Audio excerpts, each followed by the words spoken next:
Meu nome é Ângeles e hoje nós vamos fazer uma reflexão juntos sobre como que o nosso pensamento cria a vida que procuramos. Muitos acreditam, né, que o pensamento é apenas uma elaboração do intelecto, fruto da nossa inteligência, ou seja, todas as nossas relações afetivas estariam de fora. Será que é isso mesmo? Tem um livro, o Emmanuel, Pensamento e Vida, um livro muito interessante, e diz assim: o nosso pensamento cria a vida que procuramos, através do reflexo de nós mesmos, até que nos identifiquemos, um dia, no curso dos milênios, com a sabedoria infinita e com o infinito amor, que constitui o pensamento e a vida de nosso Pai.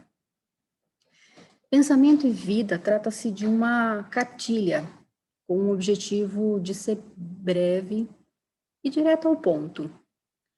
Então, é para esses corações que buscam algo diferente, que anseiam a evolução nesse momento onde estamos, nessa vida onde a gente se encontra, né? E eu indico a leitura, vale a pena a leitura.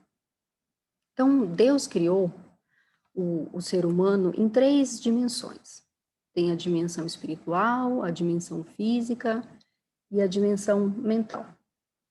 Quando nós falamos da dimensão espiritual, que é o desejo, né, o adorar algo, independente de religião, independente de credo, mas é eu adorar algo, eu desejar algo, eu buscar uma evolução minha, né, nesse momento onde a gente se encontra. Eu tenho a dimensão física, aí eu estou falando de ossos, de músculos, de membros, os órgãos de maneira geral, e nós temos a dimensão mental, né? Quando a gente fala da dimensão mental, ela se subdivide em 3 itens. Nós estamos falando de sentimentos, que são as emoções, os afetos. Nós falamos de pensamentos, que chamamos de cognição ou de raciocínio. E nós falamos de ações, que são as nossas atitudes, as nossas escolhas e as nossas decisões. Então, dessa forma, nós podemos ter uma desordem dos pensamentos, por exemplo. Nós podemos ter, em repetidas vezes, pensamentos trágicos, de autoataque, pensamentos de autodesvalorização, pensamentos negativos, pensamentos de ódio, de raiva, né? E nós podemos ter alterações nos sentimentos através dessa melancolia, né? Desses sentimentos negativos, dos quais eu citei agora há pouco. Eu posso ter alterações nas atitudes, ter uma fobia exagerada, um medo exagerado, por exemplo, né? Medo de ficar sozinho, medo de dirigir, medo de entrar no elevador, medo de ir para a rua sem ter alguém acompanhando. Assim, as atitudes dessa pessoa, elas ficam prejudicadas. Então, se nós pensarmos em termos de mente humana, a doença mental, ela passa, né, por uma alteração dos pensamentos, dos sentimentos e das atitudes. Com isso, nós já conseguimos fazer uma correlação com a forma como nós levamos a nossa vida, seja no âmbito profissional, seja no âmbito familiar, seja no âmbito das relações, sejam elas afetivas, né, e assim por diante. Então, já traz aí, né, para nós grandes reflexões de como que a gente encara a nossa vida através de nós mesmos, não através dos outros, né? No livro Pensamento e Vida, né, logo no início, a gente já encontra essa informação, né? Para os espíritos, pensamento é algo palpável, é fluido. Então, é composto de todas as nossas ideias, de todas as nossas crenças, portanto, de tudo aquilo que está relacionado ao nosso intelecto. mas também ligado aos nossos sentimentos e emoções, sejam eles conhecidos ou aqueles que sequer temos consciência que existem. Pensamento é um tipo de energia magnética. Funciona como uma antena, então repele e atrai tudo que está em sintonia com ele ou que dá o tom do pensamento. É o conteúdo emocional e não só o intelectual. Então vejam como que tudo está relacionado, como que os nossos pensamentos, eles criam um ambiente onde a gente está integrado, onde nós estamos vivendo. E a gente vai falar um pouquinho mais sobre isso nos próximos slides. Então, o pensamento, ele pode contribuir, ele pode produzir representações mentais. Então, nesse passo, pensar significa falar, sem uma única pronúncia. Os espíritos, eles nos ouvem, né? Eles leem os nossos pensamentos. Vem tudo, ou quase tudo, porque no lugar onde se encontram, tal aptidão lhes é possibilitada. E também vai de acordo com a nossa sintonia mental, assim como uma antena parabólica, assim como uma estação de rádio. O nosso pensamento, ele vai se sintonizar de acordo com a qualidade do que eu estou pensando, do que eu estou emitindo, né, do que eu estou fazendo, ou de qual é a minha intenção, né? Então, a influência espiritual, ela é bem maior do que a gente supõe, muito maior. E muito frequentemente, eles têm o poder de nos encaminhar, de nos orientar, de nos conduzir, ou também de nos desviar. Então, vamos lembrar lá da máxima, vigiai e orai. Vamos manter os nossos pensamentos sempre elevados, vamos nos manter em prece, independente dos momentos onde estamos bem ou dos momentos que nós estamos em sofrimento, dos momentos que a gente se encontra angustiado, a gente se encontra aflito por algum assunto, algum ponto onde a gente esteja passando. A gente sempre tem que ter consciência dos nossos pensamentos, porque eles sim nos direcionarão para a qualidade de vida que a gente está buscando. E estão nas questões emocionais, né, os maiores desafios do desenvolvimento do espírito. Então, a evolução, ela é um processo de identificação. Então, nós sempre escolhemos padrões intelectuais, padrões emocionais, e esses padrões, eles vão compor o nosso pensamento, que é um fluido vivo. E este padrão vai formar o nosso destino. Então, assim, vamos pensar melhor, né? Como é que se reproduz, né? Tudo isso, como é que funciona tudo isso na prática. Então, quando a gente fala de evolução, é um convite permanente ao aprimoramento. A doutrina espírita, ela contribuiu para essa visão ampliada de todos nós, da evolução. Não simplesmente nascer e morrer, mas sim, meu corpo morre, mas meu espírito é imortal. Outro aprendizado da doutrina é que você não teve ou terá apenas essa vida. Então, vamos aproveitar a jornada. Vamos aproveitar a oportunidade que nos foi dada da reencarnação para que a gente possa evoluir espiritualmente, para que possamos evoluir moralmente. Tal é a nossa missão aqui. Então, é preciso ter iniciativa e resignação, mas não adianta só ter iniciativa, mas também não ter resignação de suportar, de ressignificar os pesares que nós, né, todos nós vamos ter na nossa jornada aqui. E também não adianta ter só a ressignificação se eu não tiver também a iniciativa de mudar, de ir atrás, de buscar, de olhar, né, para nós mesmos e falar assim, puxa, eu preciso melhorar aqui, eu estou falhando em tal ponto, eu estou falhando nesse relacionamento, eu estou falhando com tal pessoa, eu estou falhando nesse tipo de comportamento. Então, é um ciclo. Né?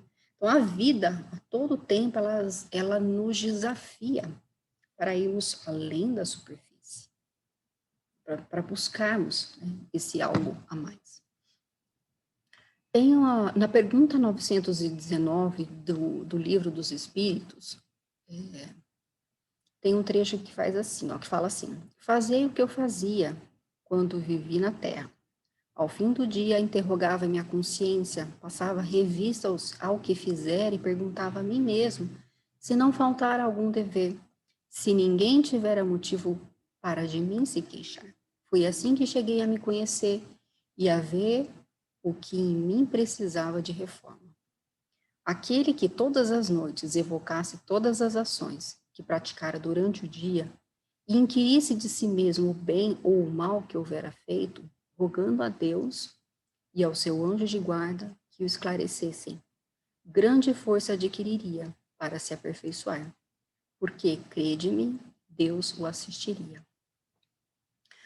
Então, muitas vezes nós temos muita dificuldade de olhar para nós mesmos, né, e reconhecer nossas imperfeições, nossos desajustes. É mais fácil apontar e se vitimizar no meio onde nós estamos inseridos. Eu colocar a culpa numa outra coisa, mas não olhar, né? Não olhar para nós mesmos. Então, muitos repetem o jargão: esse problema é um karma, isso que eu vivi é uma expiação, é uma provação, mas dificilmente fazemos o seguinte questionamento: quando começou este problema? Por que começou esse problema? Se pararmos só nessa pergunta, teremos um aprendizado muito limitado, concorda? E talvez façamos uma lista dos problemas novos e dos problemas antigos e para por aí. Mas eu preciso ir além, né? Eu preciso ir além da superfície, como a gente falou agora há pouco. Dentro de nós há uma multidão de pessoas. Vamos pensar, em quantos lugares nós vivemos? Quantas existências já tivemos? Quantas línguas já falamos? Quantas pessoas já nos relacionamos? Quantas profissões já exercemos? Quem sou eu, afinal? Você é a atual personalidade de hoje? Será? Desta encarnação? Será?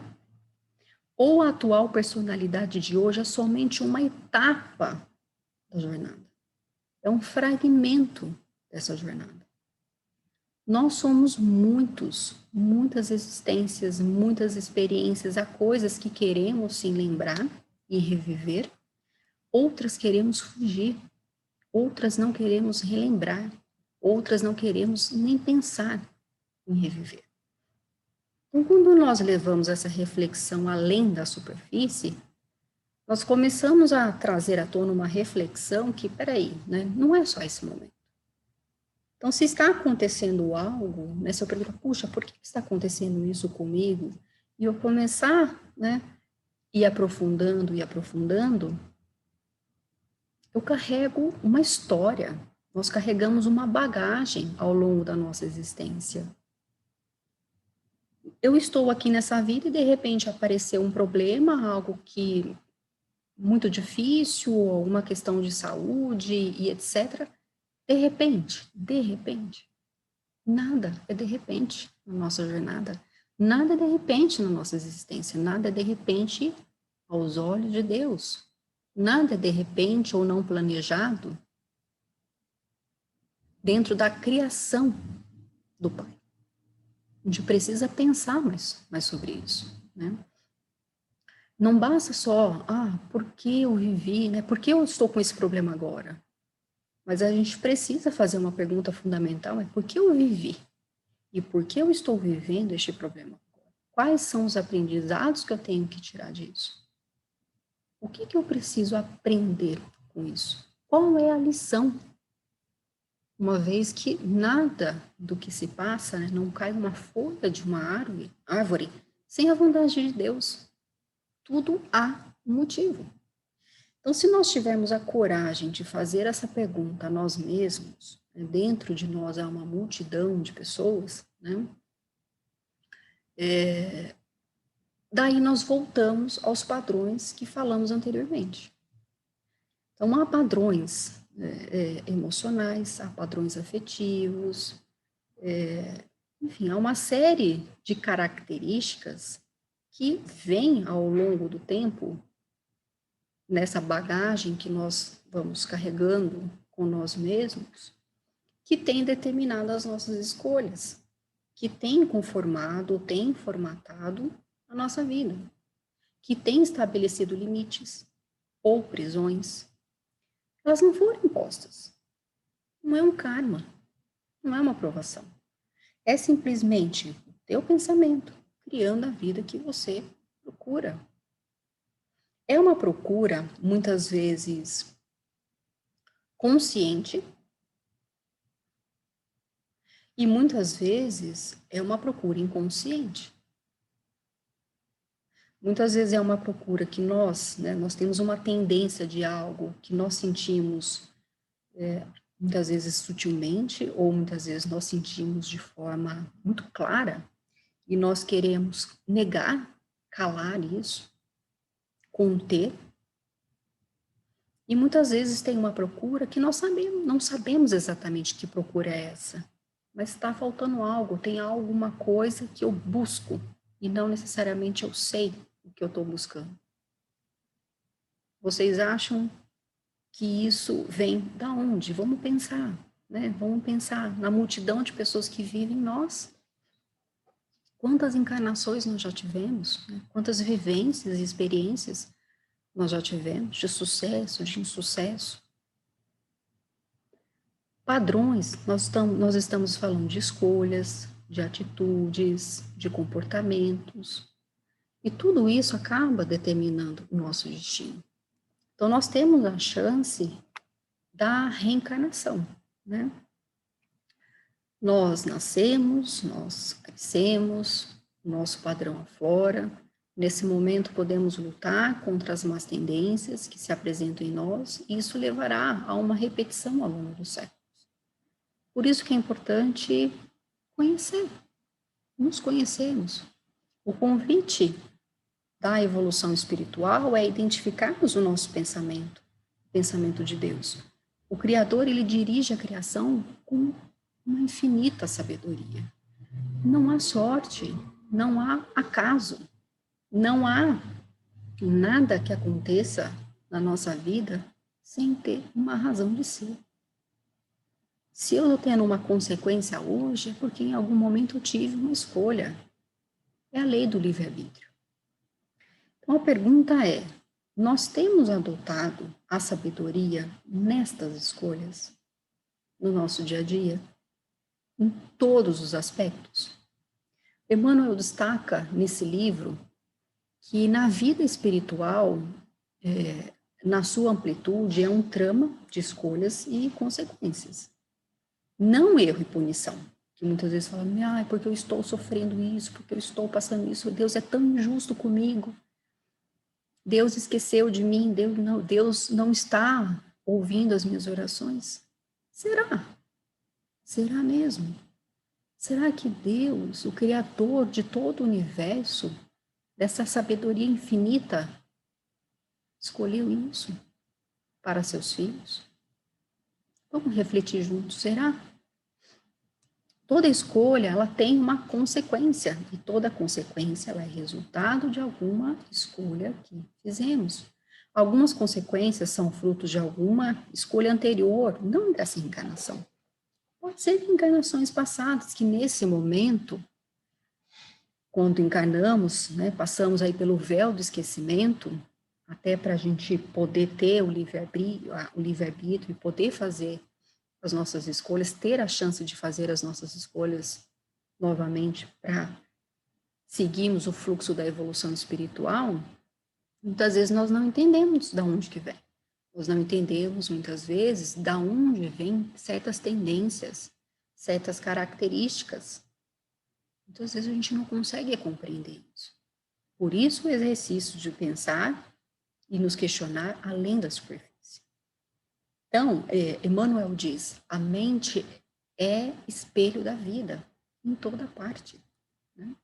Tudo que nos acontece, todas as nossas relações, elas são pedacinhos de nós mesmos. São reflexos de nós mesmos.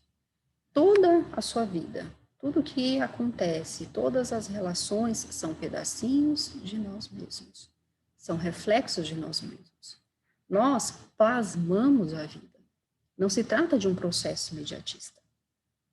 Talvez hoje estejamos vivendo escolhas de encarnações passadas, provavelmente. Mas veja, a lei divina, ela jamais irá nos apresentar um problema que não sejamos capazes de solucionar. É a lei divina, né? E a lei divina, ela aguarda o nosso amadurecimento espiritual para que tenhamos condições de enfrentar as situações com êxito, com possibilidade de êxito. Então, não nos é dada a carga maior do que aquilo que a gente consegue suportar. De novo, Deus, em sua infinita sabedoria, Criador de todo esse universo, aguarda o nosso amadurecimento. E os aprendizados, eles vão acontecendo. As lições vão sendo dadas. A mente, ela é o espelho da vida, né? E nós nos refletimos mutuamente, uns nos outros. Então, quando nos relacionamos nas nossas áreas, né, as nossas áreas cultivadas, elas interagem com as áreas cultivadas nos outros. Disso pode resultar afinidade ou aversões. Então, do mesmo jeito que nós temos características, nós temos padrões, o outro também tem a sua história, o outro também tem a sua bagagem, também tem suas características, seus padrões. E quando nos relacionamentos, esses padrões, eles, né, em algum momento, eles se chocam ou existe uma afinidade, né? Então, todo coração, vamos pensar, todo coração ele possui áreas não cultivadas, né? Tem um terreno aí de possibilidades, tem um terreno de chances de fazer diferente, de construir um momento diferente, pensando na nossa evolução espiritual. E muitas vezes, o que nós podemos colher de alguém, não necessariamente é o que a pessoa tem, mas sim o que eu plantei. Ela está plena, a pessoa, os relacionamentos, né, de maneira geral, ela está apenas refletindo quem somos, na verdade, naquele momento. Então, as pessoas, elas refletem-se reciprocamente. Então, muitas vezes, a gente tem dificuldade com uma certa pessoa e facilidade com a outra. Então, a gente fica pensando, puxa, por quê? Né?